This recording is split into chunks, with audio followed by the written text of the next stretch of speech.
Rabbi shrah li sadri wa yassir li amri wahlul 'uqdatam min lisani yafqahu qawli. Alhamdulillah,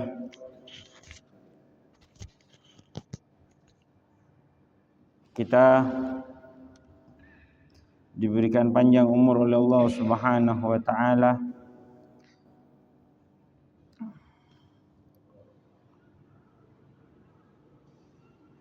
sehingga bisa berkumpul di malam ini penuh dengan barokah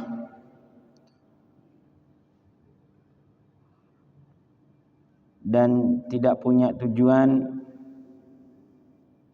kecuali mencari ilmu bersama-sama.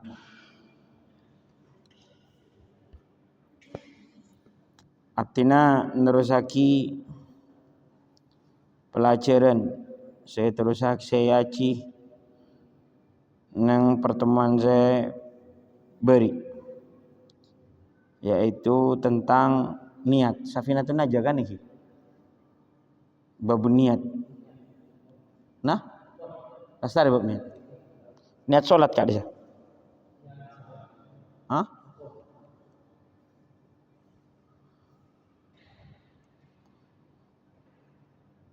Beri lestare jelasaki tentang masalah niat epon bab salat iki.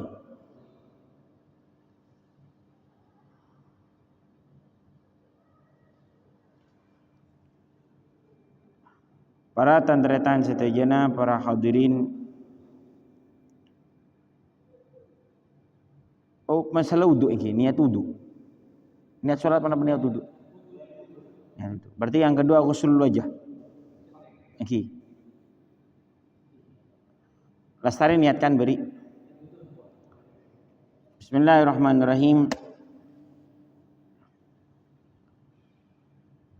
Kemudian Eka Dinto ajelasaki nomor pertama tentang masalah fardunya wudu, yaitu adalah niat. Maka itu sudah dijelaskan tentang masalah niat-niat yang memang diperbolehkan atau dianjurkan ketika wudu. Kemudian yang kedua yaitu adalah ghuslul wujuh, ghuslul wajah, yaitu membasuh wajah. Membasuh wajah tabuna kanjeng Gusti Allah Subhanahu wa taala, ya ayyuhalladzina amanu idza qumtum ila sholati fausilu wujuhakum. Fausilu wujuhakum, membasuh wajah. Membasuh wajah, membasuh Kak Dinto tidak dikatakan membasuh kecuali air tersebut mengalir. Kecuali air tersebut mengalir, baru itu dikatakan membasuh. Tapi kalau air tersebut tidak mengalir, maka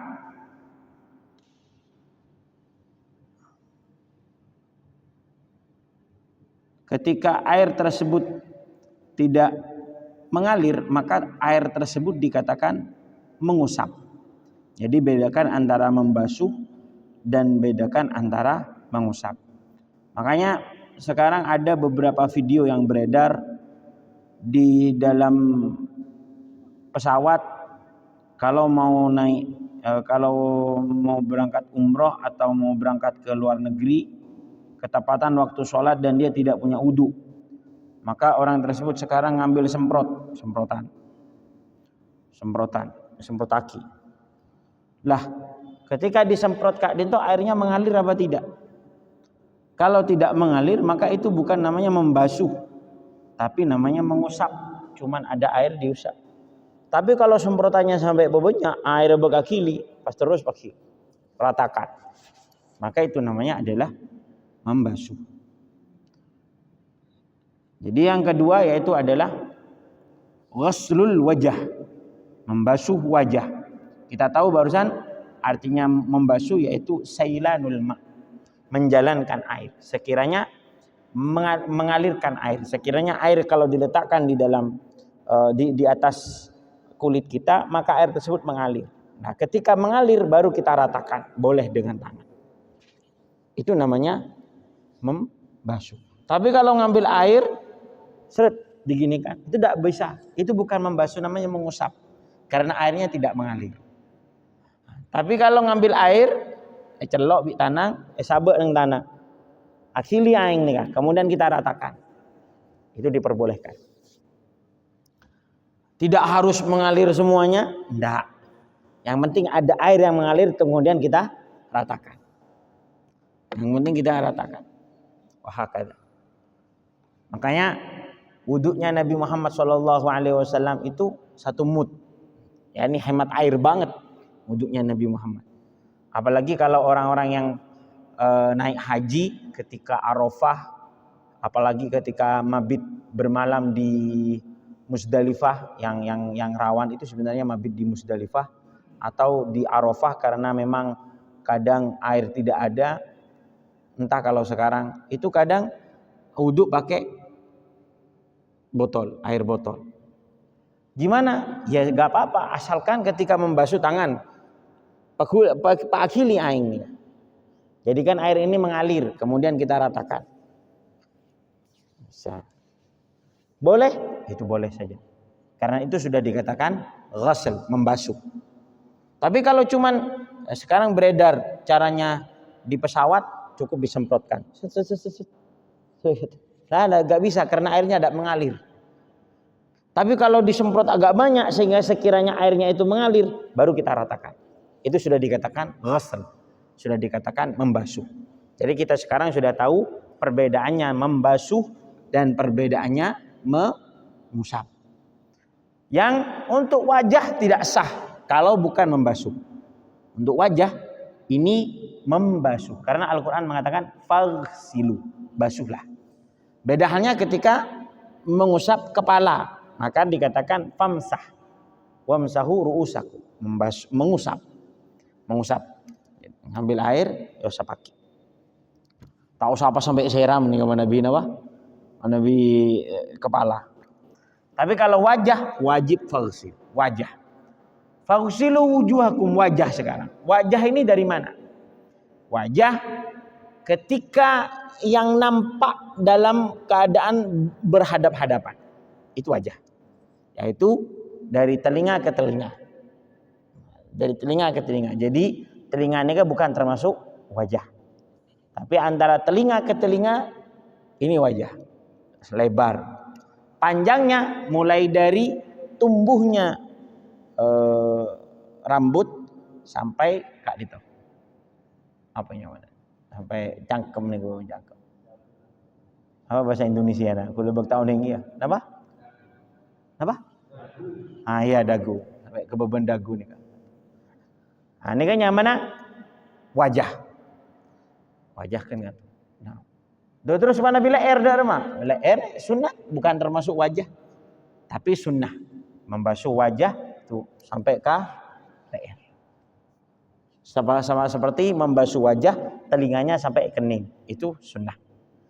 Tapi kalau wajah cuma sekak dito, yang wajib dibasuh. Dari kak dinto, dari kepala, dari tumbuhnya rambut sampai ke dagu. Panjangnya, lebarnya dari telinga ke telinga. Itu termasuk. Nah. Kemudian air tersebut harus menyentuh ke kulit yang ada di wajah. Kecuali apabila dia punya jenggot tebal. Kalau punya jenggot tebal, tidak diwajibkan air tersebut menyentuh ke kulitnya. Kalau jenggot tebal. Gimana yang dimaksudkan jenggot tebal? Jenggot tebal ketika berhadapan, kulit yang ada di jenggot tersebut gak kelihatan. Saking lebat apa tebel ini nih apa. Tapi mau jenggot orang Indonesia ini kan jenggot tong dua nih kan, jenggot 11-12. Jadi teka tebel ada rambut dan kata kata elak kau lain. Kalau seperti itu wajib dibasuh. Wajib airnya kena ke dagunya. Karena masih kelihatan, masih tipis kelihatan. Jadi wajib pada pakai. Mau tebel, tak wajib. Khusus jenggot. Khusus jenggot. Selain jenggot lah tebal tipis tetap air wajib dimasukkan ke dalam. Air wajib nyentuh ke kulitnya. Contohnya punya apanya mana songot kumis. Kumisnya tebal. Tebal. Kayak cokor seketahun. Tebal. Terus sakerana kulit sudah nggak kelihatan.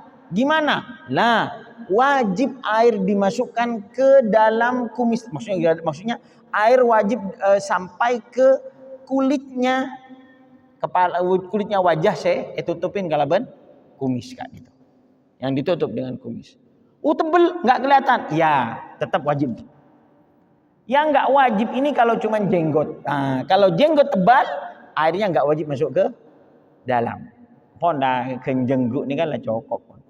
Mun tebel, mun tepesnya apa ni kan, yo wajib ni kan, wajib pemasok ni kan. Aing ni kan wajib penyeting lah kan kolek. Nah, wah kada.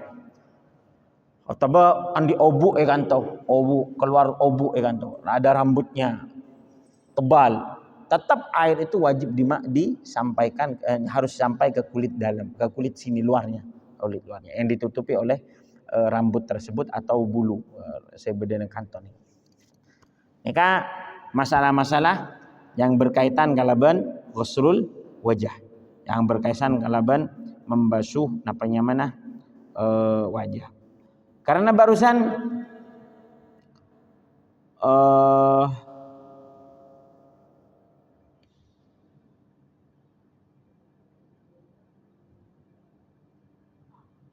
Taib. Barusan disinggung mana bit jenggot tebal Kak Dinto tidak wajib sampai ke dalam. Nah, kalau jenggotnya laki-laki. Bede-bede ulama fikih. Semakin mun reng bini nganggo jenggot. Mun reng jenggot mun reng bini teka tebel tepes kudu penyeting aing. Waktu aing kepada Pak ke kolen. Mun reng bini. Mun reng laki enten. Mun tebel tak wajib. Mun tepes wajib apa? Kening dak ka kolen. Hakal. Nah. La ilaha illallah. Pon, itu pembahasan tentang masalah ghuslul wajah. Kalau ada pertanyaan silakan, kalau tidak ada nanti saya bisa lanjutkan pembahasan berikutnya. Ya Toren. Tentang masalah ghuslul wajah atau di luar pembahasan dari permasalahan ghuslul wajah di sini. Sambung.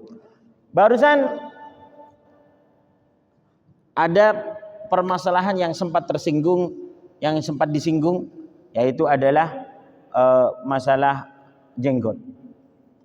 Masalah jenggot Kak Dito. Kayak jenggot memelihara atau ngubu jenggot nih Kak sunnah. Naam sunnah. Rasulullah sallallahu alaihi wasallam bersabda, "Qassus syarib wa aful liha." Kalau kumis disunahkan untuk dicukur, tapi kalau jenggot disunahkan untuk dipelihara. Yobu, dibiarkan. Nah, cuman ada beberapa ulama yang mengatakan, dan itu diambil dari riwayat Sayyidina Umar bin Khattab, jenggot nikah memang sunnahnya rapi. Terus sunnahnya memang rapi, dirapikan. Sehingga para ulama memakruhkan kalau jenggot Kak Din, tapi ini ke sebagian ulama sih, memakruhkan kalau jenggot tersebut lebih dari genggaman tangan. Jadi genggaman tangan Kak Dito, jenggot lebih dari nikah sunnah cokor. Ada yang mengatakan enggak sunnah tapi boleh dicukur.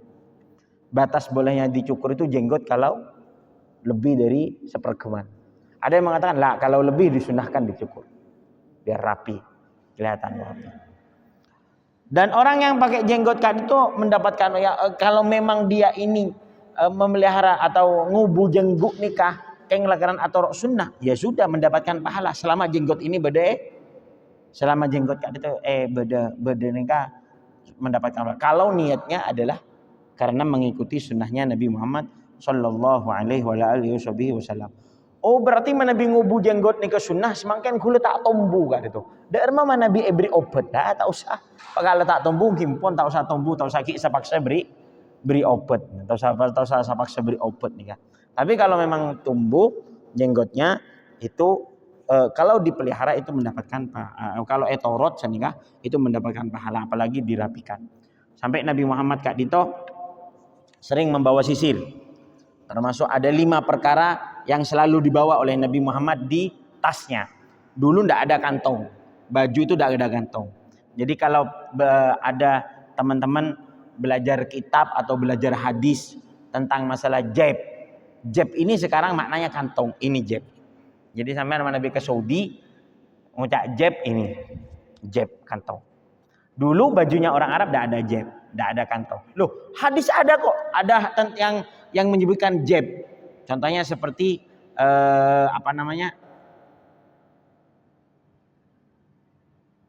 hadis tentang masalah perempuan tidak boleh menangis untuk orang mati, dan juga laisa minna man yashuggu jaibah al hadis au kama qol. Bukan dari golongan saya perempuan yang merobek bajunya, merobek jeb. Jeb itu kantong. Kula tak lambat tak ngerti ya, masuk kantong cerabi, kula tak teman ngetelak bedereng bini. Namanya mana? Pegel tapi pas kantong saya. Ternyata maksud dari orang-orang dulu itu jeb itu adalah ini, kerah. Kerah itu jeb. Nah, kalau sekarang kantong. Nabi Muhammad SAW karena dulu nggak ada kantong, maka bawa tas kecil. Apa isinya tas tersebut? Siwak. Itu tidak pernah lepas. Ada khams.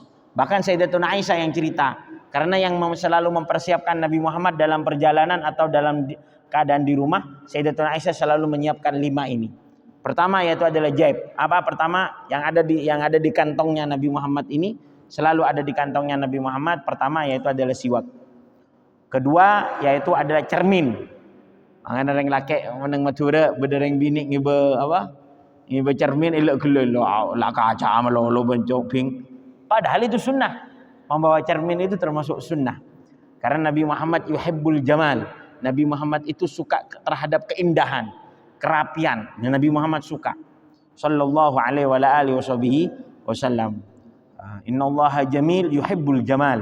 Begitu sabda Nabi Muhammad sallallahu alaihi wasallam. Kemudian siwak, cermin, kemudian sisir. Nah, sisir nih. Ini sisir. Soroi. Bahkan ada riwayat mengatakan soroi seraja ban soroi segini. Bodoh soroi seraja bodoh soroi yang dibajukan sareng Rasulullah sallallahu alaihi wasallam ada 4. Satunya yaitu celak. Celak. Nika bodoh kulingi celak. Nika celak. Jadi karena dulu enggak ada kantong pakai tas. Sekarang lebih ada kantong, empatlah nyaman angkui kibas sisir. Buat apa sisir ini ya Rasulullah? Buat nyisir jenggotnya Rasulullah sallallahu alaihi wasallam. Wah, buat nyisir. Saking rapinya Nabi Muhammad sallallahu alaihi wasallam. Naam. Karena merapikan diri ini adalah sedekah kita kepada orang lain. Termasuk haknya orang Islam yang wajib kita penuhi, yaitu adalah mereka melihat kita dalam keadaan bersih dan mereka mendengar bau yang harum, mencium bau harum dari kita. Itu termasuk haknya orang Islam kepada kita. Sebagaimana orang Islam ketika bertemu mengucapkan salam, saya harus menjawab salam. Ketika orang Islam sakit, haknya dia untuk kita sambangin. Sambangin ya. Kita kentaren, sande. Mun beda orang mate kita takziah. Itu haknya orang Islam. Begitu juga haknya orang Islam ketika berkumpul dengan kita, dia harus melihat kita dalam keadaan bersih. Terus dia mencium bau harum dari kita. Makanya kita harus merapikan diri kita. Kita langkong juga membek-abek tak rapi gula nikah. Dan mendengarkan atau mencium bau harum dari kita. Itu adalah salah satu hak orang Islam dari kita. Mau kepada kita harus menunaikannya kepada orang Islam. Naam. La ilaha illallah. Nah, jadi kita harus rapi sebagaimana sunnahnya Nabi Muhammad sallallahu alaihi wasallam. Kemudian dito ghuslul yadain. Membasuh, yang nomor 3 membasuh tangan. Jadi Rasulullah ini diajarkan wudu langsung setelah turun dari Isra Mi'raj. Seperti jadi pembelajaran wudu di bulan Rajab ini agak-agak pas memang, agak pas.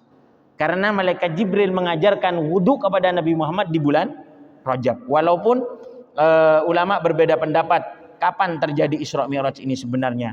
Ada yang mengatakan bulan Rabiul Awal, ada yang mengatakan Ramadan, ada yang mengatakan bulan Rajab. Tapi para ulama-ulama ketika menyebut Rajab, beliau berkata wa alaihi amalun nas. Dan manusia mulai dari zaman dulu sampai sekarang lebih meyakini Rajab, yaitu waktu dari Isra Mi'raj. Ketika Nabi Muhammad turun, Nabi Muhammad diperintahkan untuk sholat pertama kali alal madhab Asy-Syafi'i, pertama kali sholat yang dilaksanakan oleh Nabi Muhammad yaitu adalah sholat zuhur. Yang pertama kali yang yang dilaksanakan oleh Nabi sholat zuhur. Pada waktu itu berketepatan dengan turunnya sholat, wajib sholat, kemudian malaikat Jibril juga mengajarkan wudu kepada Nabi Muhammad sallallahu alaihi wa ala alihi wasallam. Nah. Jadi yang nomor 3 yaitu adalah ghuslul yadain ma'al mirfaqain. Ghuslul yadain membasuh tangan. Ghuslul yadain membasuh tangan ma'al mirfaqain serta sikut ki. Siku, benih sikut nih kan? Siku ki.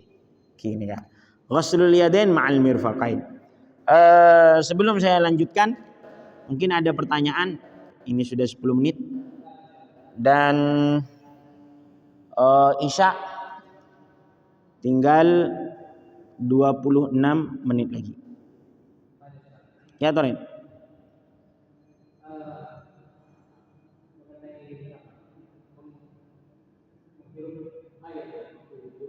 Iya.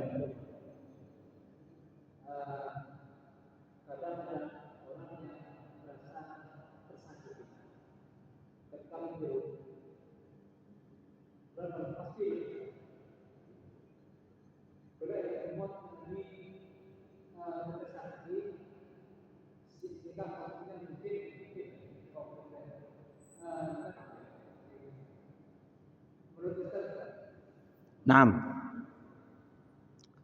sebelumnya saya mau cerita dulu. Orang ini kan Nabi tak tahu mana kuring, atau mana ring kuring. Ini kan mana kuring dari jauh. Tahu tempat apa? Letain minyak. Jadi itu kadang agak kuring tempe saja yang terlaki dari jauh dah. Polan takut kening panas minyak. Karena tidak pernah goreng.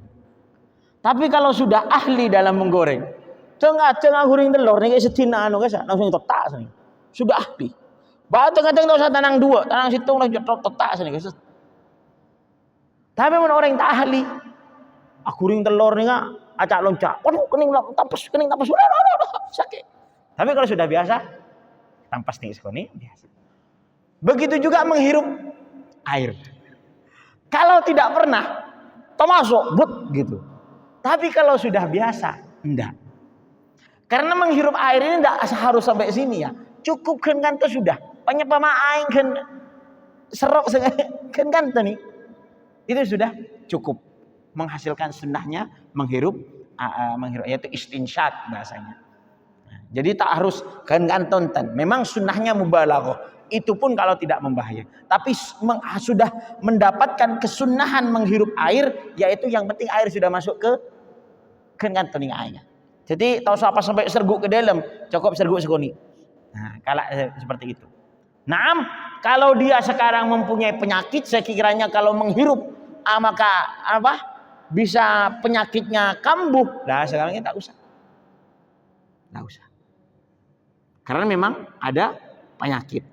Tapi kalau cuman awal-awal kayak kita sehat nikah, takut sakit, takut apa, lah nggak ada apa-apa. Sebenarnya sampean yang kurang biasa. Coba biasa aki, nggak ada apa-apa. Dan sampean nggak mungkin sampai menghirup masuk ke dalam nikah. Tapi kan nganten nikah. Itu sudah cukup. Bahasa di sana hasol sunnah sudah mendapatkan pahala. Yang kayak kumur-kumur nggak harus sampai sini. Kumur-kumur yang penting aing, pakuli sungani seberaki itu sudah mendapatkan hasil sunnah.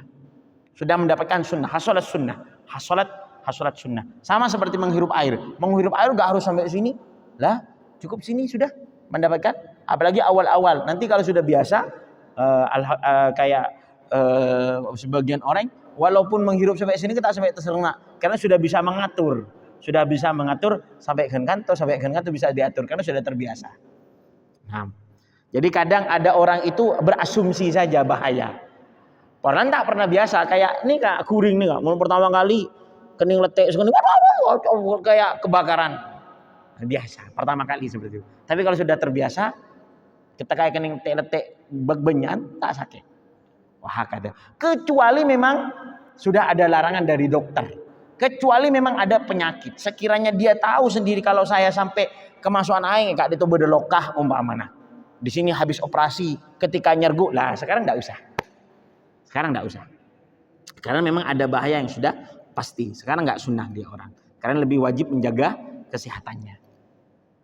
Jadi apa? Hukum mengusap menyergu air ini kan sunnah ya.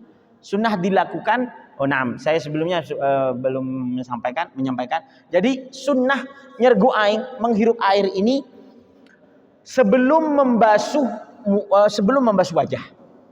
Jadi tutorial wudu. Tutorial wudu aing mun pet mun bak. Tutorialnya gimana caranya? Awalnya basuh tangan sambil baca bismillah. Kalau bukan dijeding kayak di pet kan toh, jadi baca bismillah. Niat memang membasuh mengamalkan sunnahnya Rasulullah SAW dalam membasuh tangan sebelum wudu. Jadi, mereka kalau punya siwak, keluarkan siwaknya. Sunnah siwak yunadda bil ma, dibasahi dengan air. Setelah itu siwakkan. Rasulullah SAW bersabda, "Laula asyugga ala ummati la amartuhum bisiwak ma' kulli fard." Ma' kulli wudu. Ada hadis, laula asyugga ala ummati la amartum bisiwak inda kulli shalah. Ada hadis, laula asyugga ala ummati la amartum bisiwak ma'a kulli wudu. Jadi memang sunnahnya sebelum sholat dan sebelum wudu siwak ini.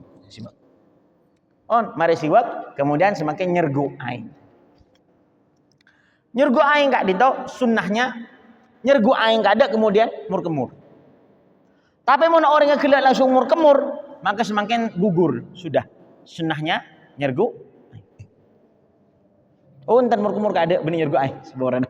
Jadi mur-kemur kada pas nyergu aing. Sunnahnya seperti itu. Mur-kemur kada. Lah kalau sekarang orang langsung loncat mur-kemur aing, loncat nyergu aing, maka sekarang gugur. Gugur sunnahnya mur-kemur. Tapi mau orang yang gelak mur-kemur tak nyergu aing, ya tak apa-apa juga tetap sunnah. Jadi sunnah mur-kemur dan sunnah menghirup air. Sunnah saja. Sunnah. Hikmahnya biar kita tahu air ini betul-betul suci apa enggak. Jadi mau nyergu dengan kan bau, itu mau cek bau apa ya. Jadi kita tahu air ini suci apa. Tapi kalau airnya ya sudah seperti air-air biasa, berarti kan kita yakin kalau air ini adalah air yang suci dan bisa mensucikan. Hikmahnya seperti itu saja. Sebagian ulama seperti dalam kitab Al-Bajuri mengatakan seperti itu. Jadi sunnahnya menghirup kumur-kumur kemudian menghirup air. Nah, tapi kalau langsung menghirup air ya sudah, nggak usah kumur-kumur sudah. Nggak dituntut atau nggak disunahkan lagi kumur-kumur karena langsung menghirup air. Menghirup air. Nah, mari nikah baru pas itu adalah salah satu runtutan atau runtutan kecil dari sunnahnya wudu dan fardunya wudu yang perlu kita laksanakan tiap wudu. Nah, dia saya katakan mur-kemur itu atau menghirup air sunnah selagi tidak ada bahaya. Kalau ada bahaya kayak habis operasi, luka, jadi waktu itu nggak sunnah sudah. Sekiranya kalau menghirup air tambah parah, di waktu itu sudah nggak sunnah. Karena lebih wajib menjaga kesehatan. Lebih wajib menjaga kesehatan.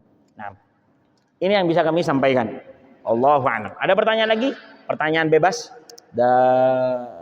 di dalam. Bismillah. Ya Tarin.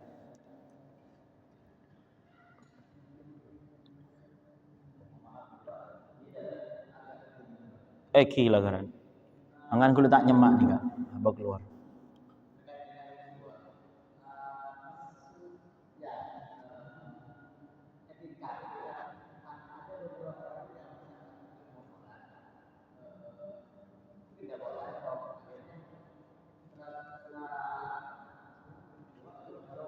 Bawah.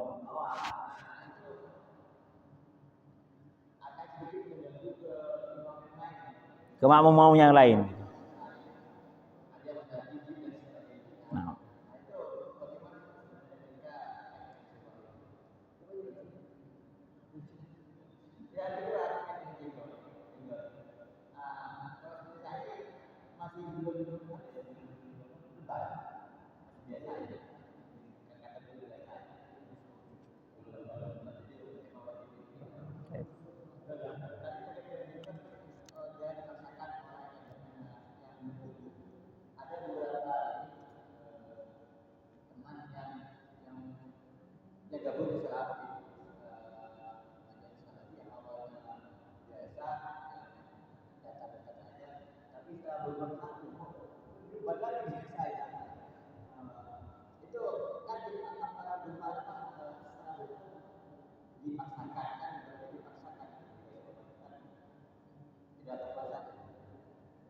Ya, taib.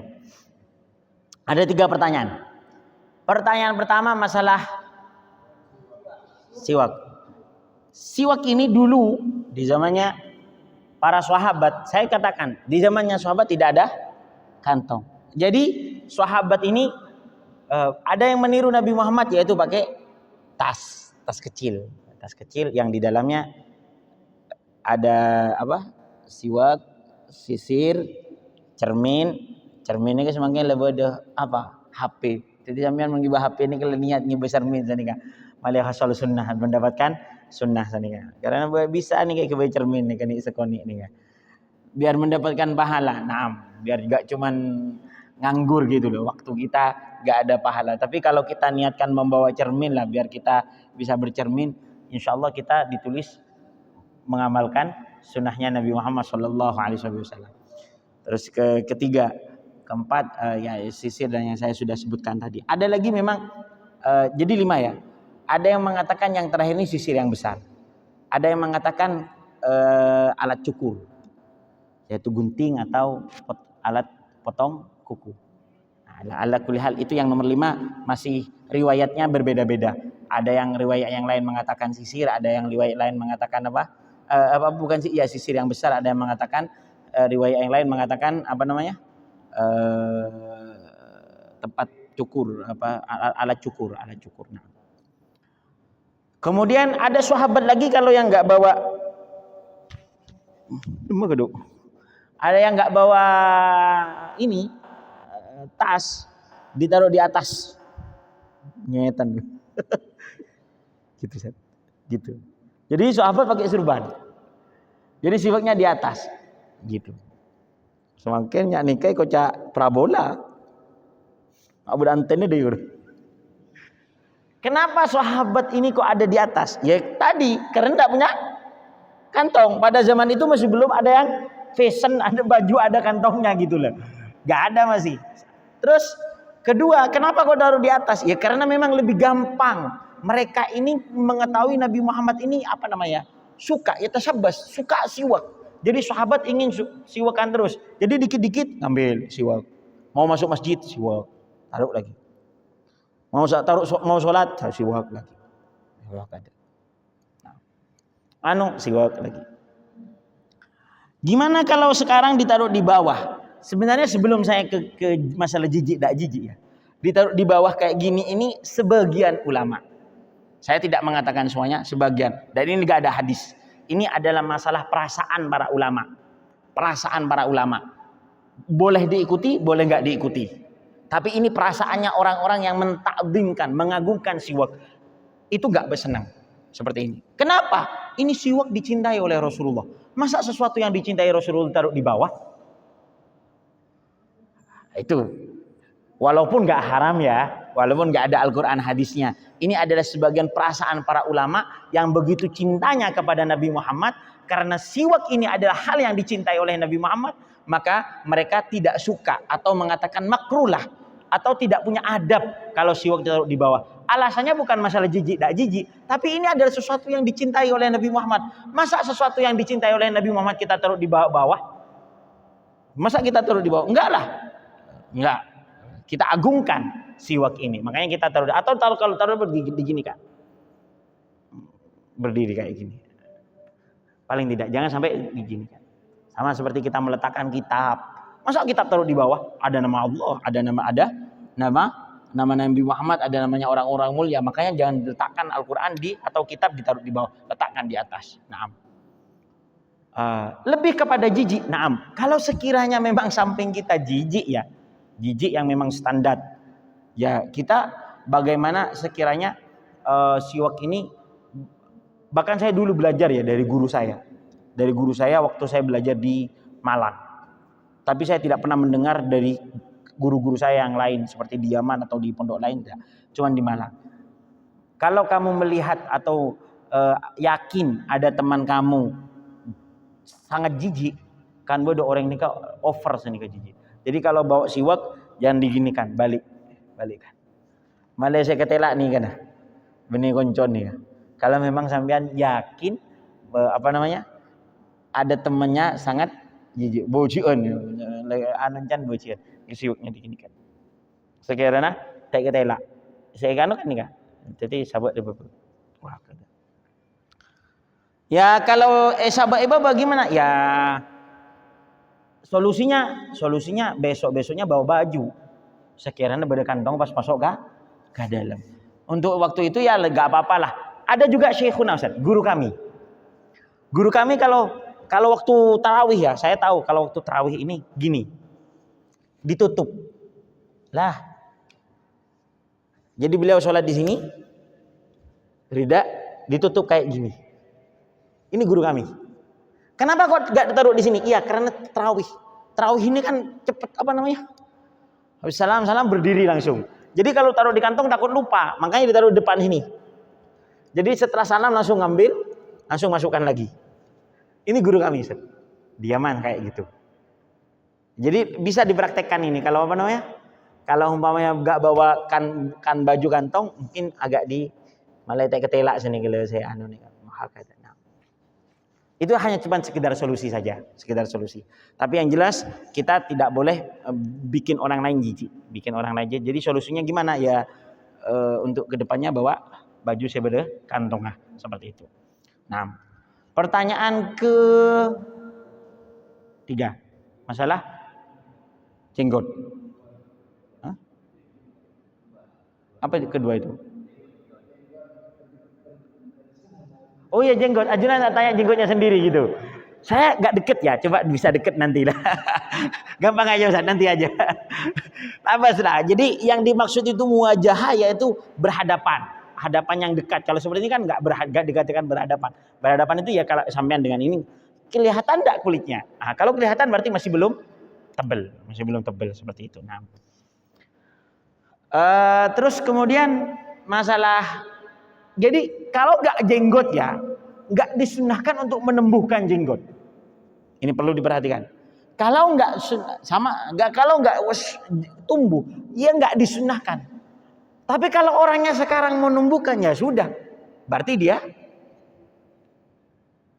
dia sudah tumbuh jenggotnya ya sudah, berarti diperintahkan dia sekarang sunnah untuk memelihara jenggotnya.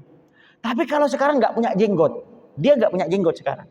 Apa dia sunnah berusaha untuk mencari obat biar jenggotnya tumbuh? Tidak.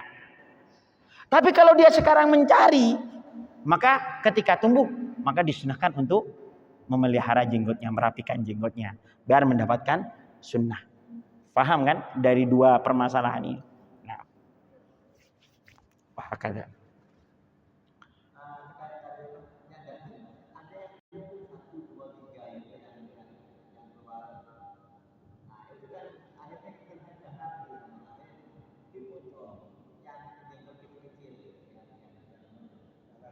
Iya biasanya 1, 2, 3 tuh. Can yang mati udah jenggot 11, 12.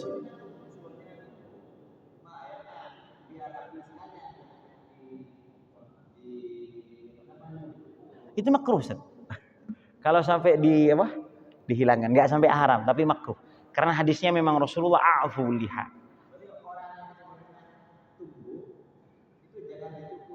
Iya. Dan yang dicukur. Apalagi bukan cuma dicukur, dia apa? Benihun cukur kerok kerok.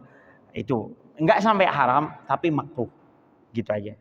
Ya cuman makruh gitu. Khilaful aula atau tidak melaksanakan sesuatu yang lebih utama.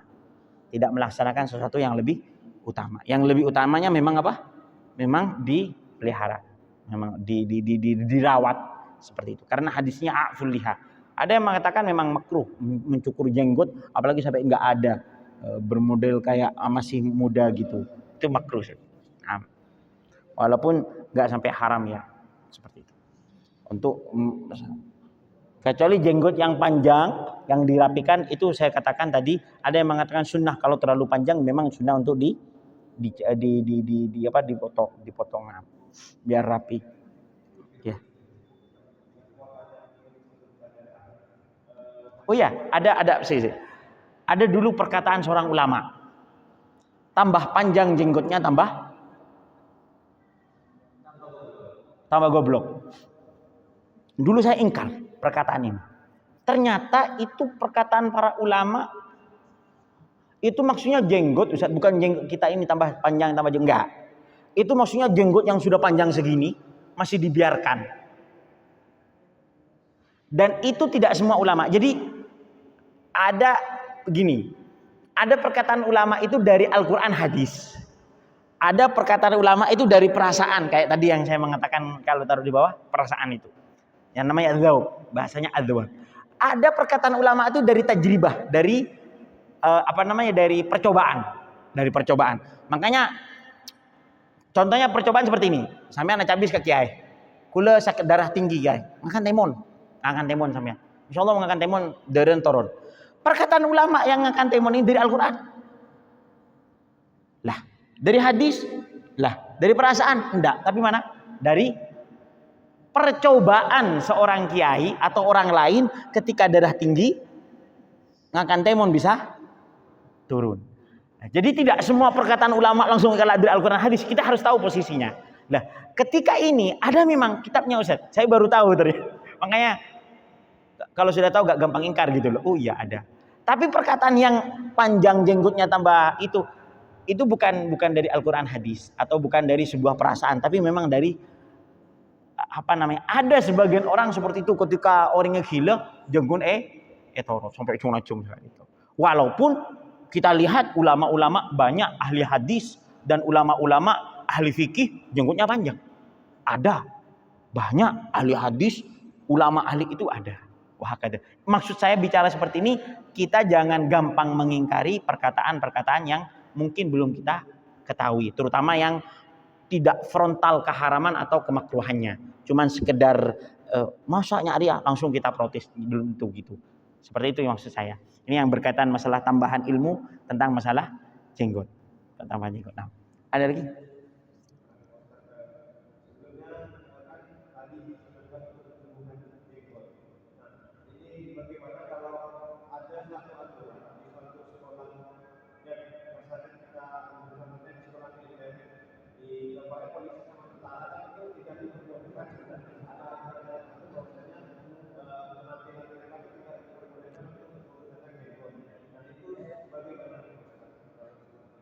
Ya, sebenarnya menjaga merawat jenggot itu gak wajib ya, sunnah. Ya tergantung sampean mau memilih sunnah, dimana ketika ditinggalkan gak haram bagi jenengan, atau lebih memilih pekerjaan. Dan itu diperbolehkan dalam agama, bukan sebuah kesalahan ketika orang meninggalkan sunnah lebih memilih pekerjaan. Yang menjadi kesalahan melakukan haram untuk menjaga pekerjaannya. Sedangkan masalah jenggot bukan sebuah haram. Enggak haram jenggot. Mencukur jenggot hanya sunnah. Dan tidak menjadi permasalahan dalam agama. Ketika jenengan mencukur jenggot demi pekerjaan. Enggak ada permasalahan. Enggak ada permasalahan. Dalam agama bukan sebuah permasalahan itu. Karena apalagi sampean niatnya baik masuk ke tentara atau masuk ke polisi untuk mengabdi untuk negara, untuk berbuat baik kepada orang lain, atau dibuat pekerjaan lah biar saya bisa menafkahi anak istri saya. Hal itu baik, bagus, tidak salah menurut agama. Yang salah itu apabila sampai meninggalkan syariat Islam Artinya tanda kutip meninggalkan kewajiban atau melakukan sesuatu yang haram demi pekerjaan. Tapi kalau cuma sekedar sunnah, walaupun saya tidak meremehkan sunnah, sunnah tetap di atas kepala kita. Tapi jangan sampai kita mempunyai statement atau kita mempunyai mindset meninggalkan sunnah memilih pekerjaan itu perkara yang jelek. Jangan sampai mempunyai mindset atau pemikiran seperti itu. Kita ada orang nyokor jenggoon demi pekerjaan. Orang yang tak sekan ke aku mana. Dua orang mau pas sunat iwang bog. Lah, jangan seperti itu. Paham? Nah. Bisa difaham? Ya. Ya, Toren, ada pertanyaan lagi? Pertanyaan bebas. Sekarang tinggal 2 menit. Ya, Toren, Kak Dima. Iya.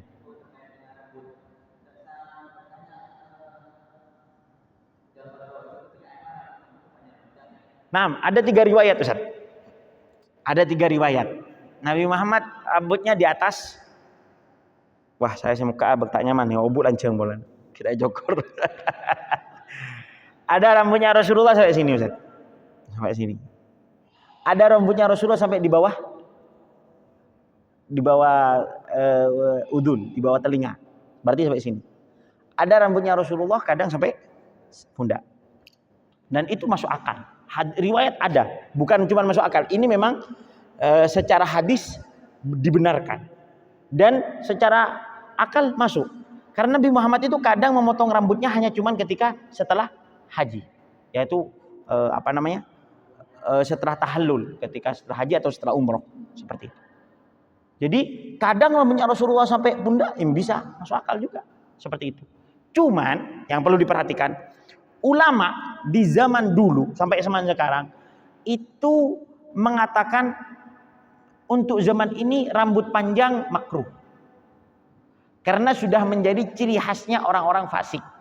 Orang-orang yang enggak sholat, minum khamr, itu sudah menjadi tren bagi mereka. Rambut panjang sudah ciri khasnya mereka. Makanya banyak para ulama menghindar dari rambut panjang sampai sini. Tapi tidak mengatakan makruh ya.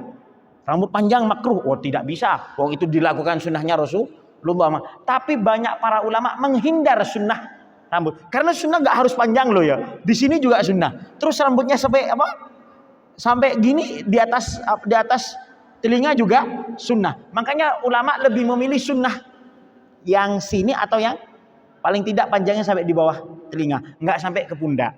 Kenapa? Karena rambut panjang itu sudah menjadi tren dari zaman dulu sampai sekarang. Trennya anak-anak yang katakan fasik lah, anak-anak yang nggak sholat, anak-anak yang ya gitu-gitulah. Apa?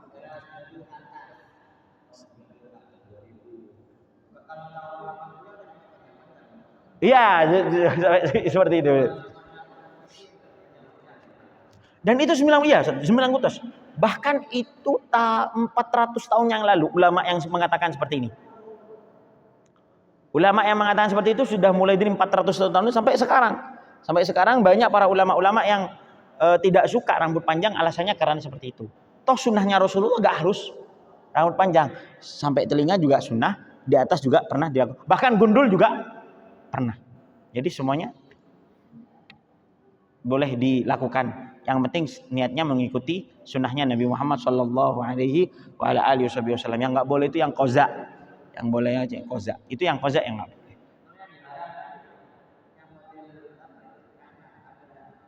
Ya itu namanya qaza. Qaza ini adalah menggundul, bukan menipiskan ya. Beda. Kalau cuman yang di sini panjang, di sini tipis. Gak apa-apa. Ya, yang haram itu kalau sampai digundul atau tade, kanton tade ya tersebede. Untuk ya tersebede kanton tak tade atau ikan ya tade kanton bebe. Tade ada sama. Jadi digundul hanya cuma sedikit. Seperti ini. Atau di sini gundul. Kan bede semakin obuk model tapi ya tersebede. Atau cuma kuncung kayak gini, ya tersegundul cuma bebe setung seperti itu.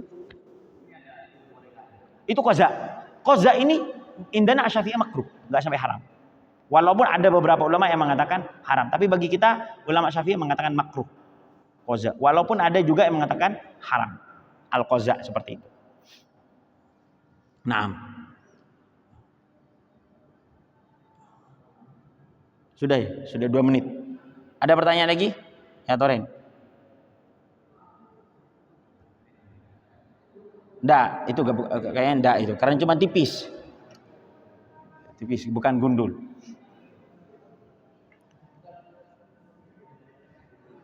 Ini kalau rambut saya panjang sekarang. Ya lah, bes lah. Malai kocak lorah helap. Ada sudah ya? Ngireng, saya pimpin doa. Amin. Saya sepo. Ajunan ya. Ngireng. After ini ngode bolan walaupun awet tua nih ajung.